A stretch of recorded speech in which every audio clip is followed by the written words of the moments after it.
Alright guys, well, a bit ago I did a video on Ronin, book 2 from Frank Miller, and I finally got book 2 and book 3.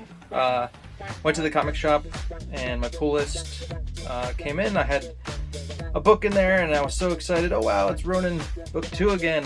I've been waiting forever. I'm like, what's going on? Why is it taking so long?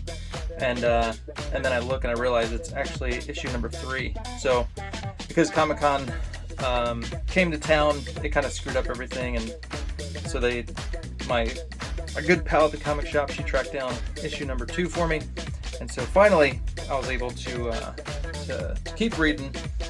And if you'll remember, book 1, I kind of stumbled upon it. I saw the sweet cover by Philip Tan on the rack, and I was like, wow, that looks awesome. Let me check it out.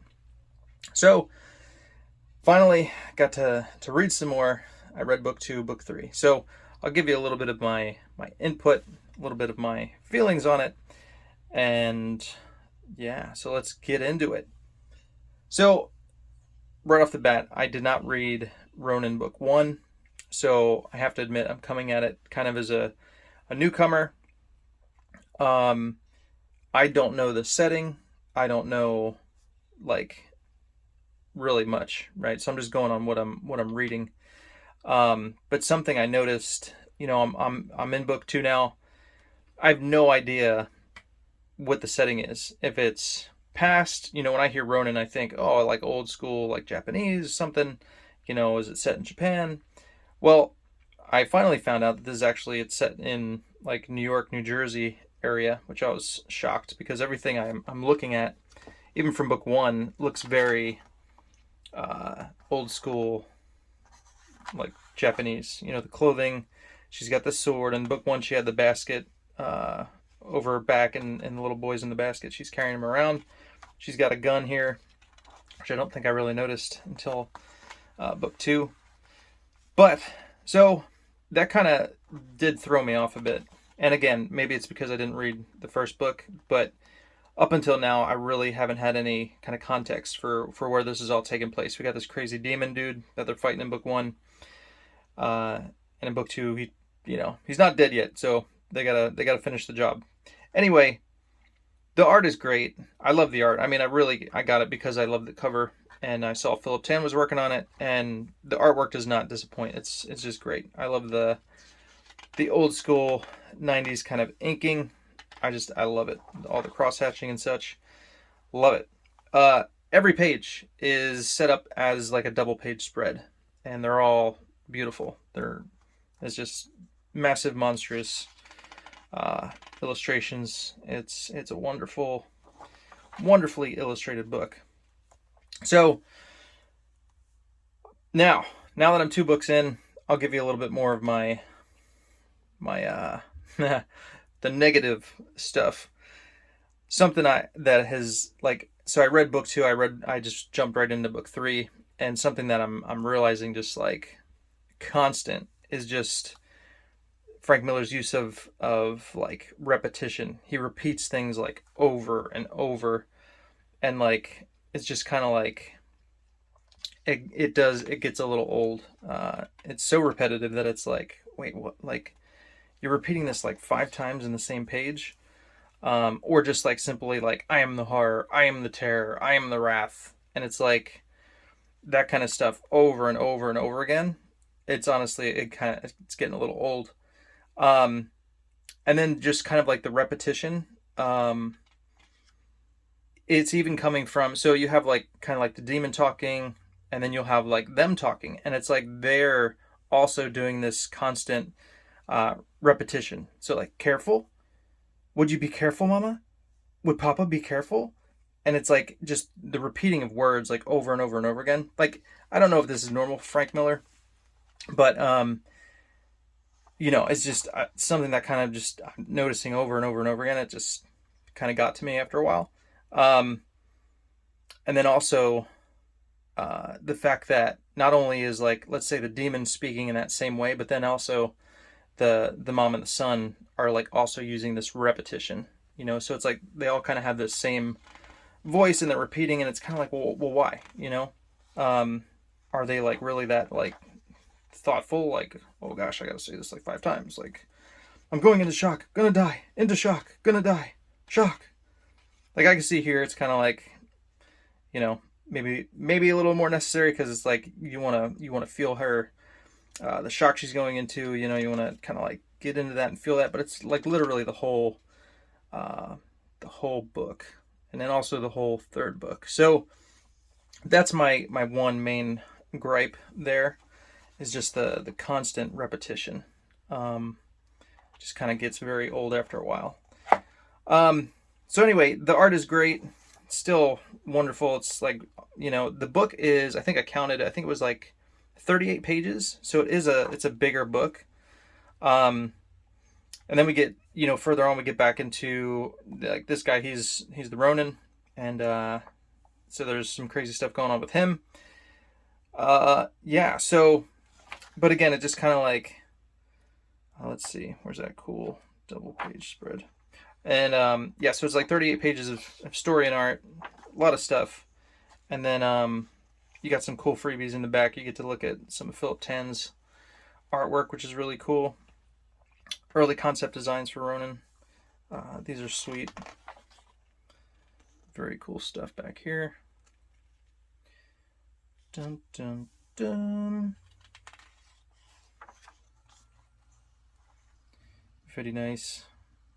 Love it. Very like Japanese-ish. I love the, you know, the negative and positive space. Love that stuff. Really cool.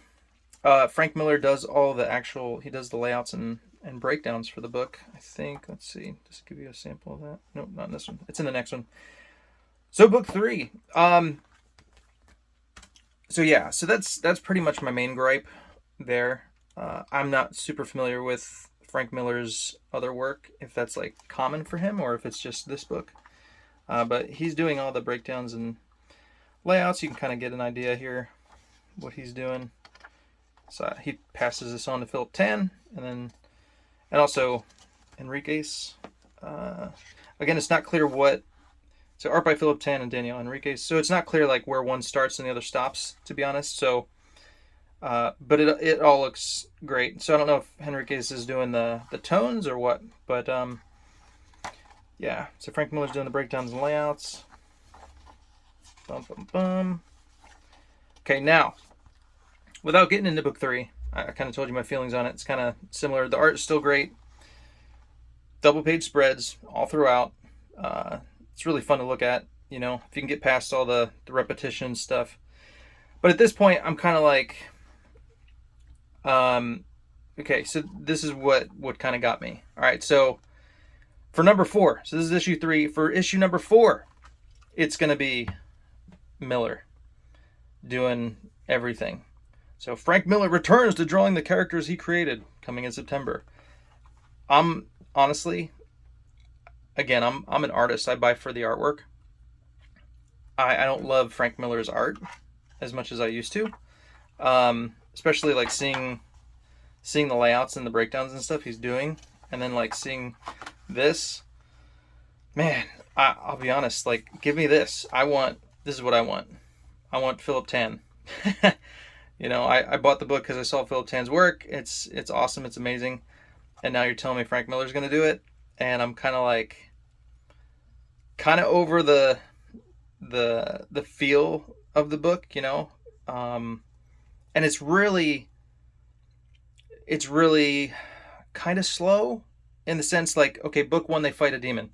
Book 2, it starts out, they're fighting a demon, and then it goes to the Ronin, who is like captured by this creature lady who calls herself a god, right? So now book 3 is pretty much all of the Ronin and this god lady and what's going on there. So like and now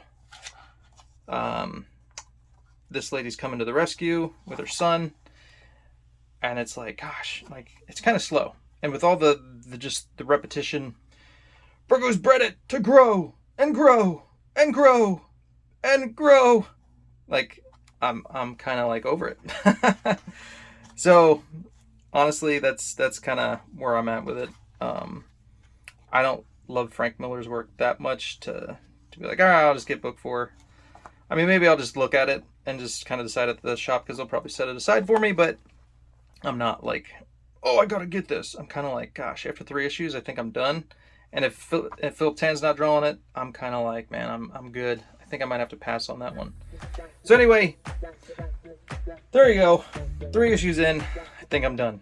This is Ronin, book 2 from Frank Miller Press. Again, if Philip Tan was drawing it, I would probably get it just to see more of the artwork and like kind of see where it goes. You know, you got me with that. But then Frank Miller taking over, no, I'm out. Peace. Sorry guys. Sorry Frank Miller. Hope I didn't hurt your feelings. I'm sure I didn't. I'm sure you've got some backbone in there, and it's all good. But anyhow, there you go. So there's my breakdown of so far the 3 issues of Ronin book 2 that I've read. Maybe I should go check out Ronin book 1. I don't know.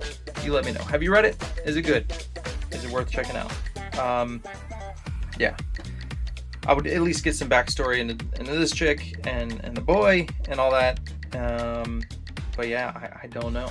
And 2, I do think Frank Miller did Ronin book 1, so maybe I'll take a look. I don't know. See what I think. But anywho, there you go. There's my critique. There's my review for this book. Thank you guys. Thanks for hanging out with me. Thanks for listening to me ramble. Hope you all have a great weekend.